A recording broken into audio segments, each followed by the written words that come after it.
نیکی کبھی ضائع نہیں جاتی۔ صدیوں پرانی بات ہے، اس وقت ہندوستان پر راجے مہاراجے حکومت کیا کرتے تھے۔ ایک ہندو راجے نے بہت سے علاقوں پر قبضہ کیا ہوا تھا۔ وہ ایک ظالم بادشاہ تھا، بات بات پر اپنے وزیروں کو قتل کروا دیا کرتا۔ اس کا ایک وزیر ایک عقلمند اور رحم دل انسان تھا۔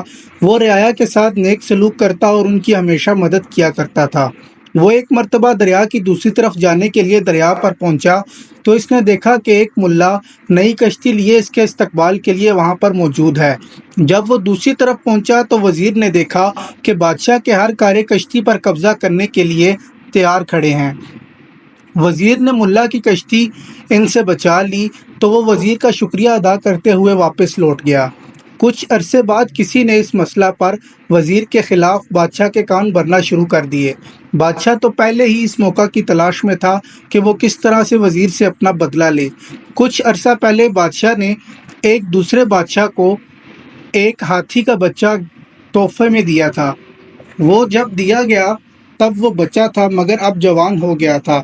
بادشاہ درباریوں کے ساتھ اور اپنے وزراء کے ساتھ اس ہاتھی کے بچے کو دیکھنے کے لیے گیا۔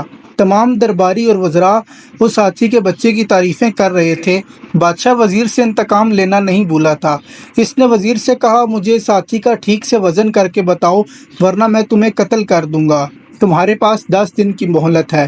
وزیر بہت پریشان ہوا۔ وہ مختلف تدبیروں کا سوچنے لگا مگر کچھ سمجھ نہیں آ رہا تھا۔ وہ پریشانی کے عالم میں دریا کی طرف نکل گیا اور وہاں بیٹھ کر سوچ و بچار کرنے لگا۔ اسی دوران وہی کشتی والا بزرگ اس کے پاس آیا اور جھک کر سلام کیا۔ وزیر کو پریشان دیکھ کر پوچھا، وزیر محترم کیا بات ہے، آپ پریشان لگ رہے ہیں؟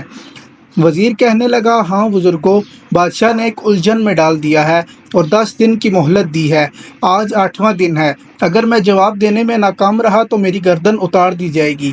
وہ بزرگ کہنے لگا، وہ کیا الجھن ہے، آپ مجھے بتائیں، شاید میں آپ کی کچھ مدد کر سکوں۔ وزیر کہنے لگا، بادشاہ کے پاس ایک سفید ہاتھی ہے، وہ اس کا وزن بتانے کا کہہ رہا ہے ورنہ میری گردن اڑا دے گا۔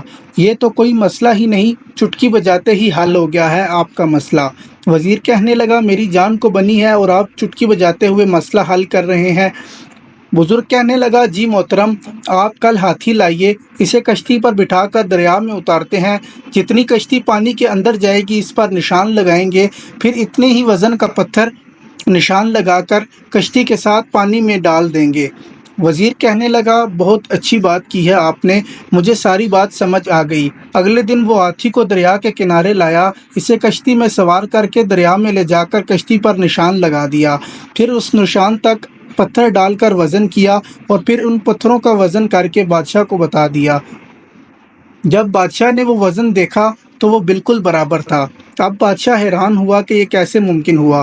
جب اسے بتایا گیا تو وہ بہت خوش ہوا کہ ایک نیکی کا یہ صلہ ملا ہے، جبکہ اسی وزیر نے بہت سے معاملات میں بادشاہ کی رہنمائی کی تھی۔ بادشاہ اب اپنی غلطی کا اعتراف کرنے لگا، نیکی کر دریا میں ڈال۔ وزیر نے ملا کے ساتھ نیکی کی اور ملا نے نیکی کر کے اس کی جان بچا لی۔ اللہ تعالی ہمیں نیک کام کرنے کی توفیق عطا فرمائے۔